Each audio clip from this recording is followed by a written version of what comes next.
High, আমি কোয়েল। কোন বাগানির ইচ্ছা থাকে না পদ্ম করার? আমারও ইচ্ছে ছিল। তাই প্রথমেই টিউবার কিনে এইভাবে সোলার ক্যারেটে বসিয়েছিলাম। দেখলাম দাদা আমাকে দুটো টিউবার দিয়েছে, তাই দুটো জায়গায় লাগাতে হলো, একটা বালতিতে আর একটা সোলার ক্যারেটে। এই যে সোলার ক্যারেটের গাছটি ধীরে ধীরে বেড়ে উঠতে লাগলো।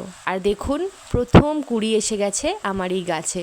আমি কিন্তু কোনো সার প্রয়োগ করিনি, মিডিয়া হিসেবে শুধু মাটি আর একটু পাঁক দিয়েছি। তারপর যখন দেখলাম স্ট্যান্ডিং লিভ এসছে, ছোটো ছোটো ফুল হচ্ছে, তাই একটু ডিএপি কাগজে মুড়ে দিয়ে দিলাম মাটির তলায়, যাতে শিকড় তাড়াতাড়ি খাবার পেতে পারে।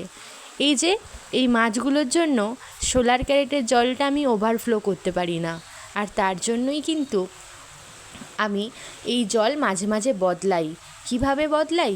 জল প্রথমে তুলে নিই, তারপরে আবার নতুন জল ফিল আপ করি। দেখো, জল তুলে নেওয়ার সময় দেখি আর একটা কুঁড়ি মাথা চারা দিয়েছে। এইভাবে কিন্তু আমার পদ্মর জায়গাটা ভরে উঠছে ফুলে ফুলে। জানি একটু ছোট হচ্ছে, কিন্তু কি করব, এক মাসেই যে এত ফুল পাবো তা তো ভাবিনি। তাই এদেরকে আর কাটতে পারছি না, এরা ওদের মতোই হোক, নয় ছোট ছোটই হোক। এই যে এই ফুলটা কদিন আগেই ফুটে গেছে, আর এইভাবে পাইপের মাধ্যমে কিন্তু আমি জলটা আবার ফিল আপ করে দিই।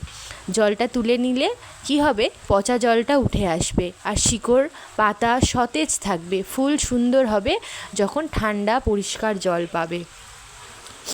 এই মাছগুলোর প্রতি আমার খুবই মায়া, তাই ওদের কথা চিন্তা করেই কিন্তু আমি যা করার করি। পদ্মের সঙ্গে সঙ্গে ওরাও আমার একটা শখ। এই যে আমার গাছের দেখো কি সুন্দর কালারের পদ্মটা হয়েছে, পাপড়ি মেলে ধরেছে, কত সুন্দর লাগছে তাই না? এইরকমভাবেই কিন্তু আমি করেছি। হ্যাঁ, আমি কিন্তু প্রথম দিকে এক ফোঁটা সার দিইনি, শুধু জল বদলেছি এবং মিডিয়া হিসেবে 50 ভাগ মাটি, বাগানের মাটি, আর 50 ভাগ পুকুরের পাঁক দিয়েছি। এই যে পাশের বালতিটায় সাদা পদ্ম, এর পাতাগুলো একটু তুলে ফেলে দিচ্ছি, কারণ পচা পাতা থাকলে জল কিন্তু খারাপ হয়ে যায়। আর যখনই তোমরাও দেখবে পাতা এরকম হলুদ হয়ে যাবে, তখনই কিন্তু পাতাগুলোকে তুলে ফেলবে। একটু কষ্ট হবে, কিন্তু গাছের ভালোর জন্য আমাদের এটা করতেই হবে। দেখো নিচ থেকে এরও কত ছোট ছোট কুঁড়ি রয়েছে। বিনা সারেই এরা আমাকে ভরিয়ে তুলেছে, তাই বাধ্য হয়েই আমি ওদের একটু খাবার দিয়েছি। আর দেখো এইভাবে ওরা কত সুন্দরভাবে রয়েছে। গানে আছে না, এই আকাশে আমার মুক্তি আলোয় আলো, এদের দেখে আমার ঠিক ওই গানটা মনে পড়ে যায়। আর আমি এদেরকে নিজের হাতে যত্ন করে ভালোবেসে এই রকম করেছি।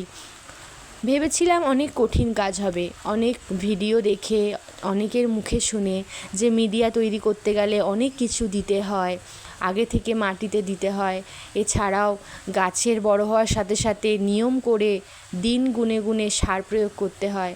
আমি কিন্তু কিছুই করিনি।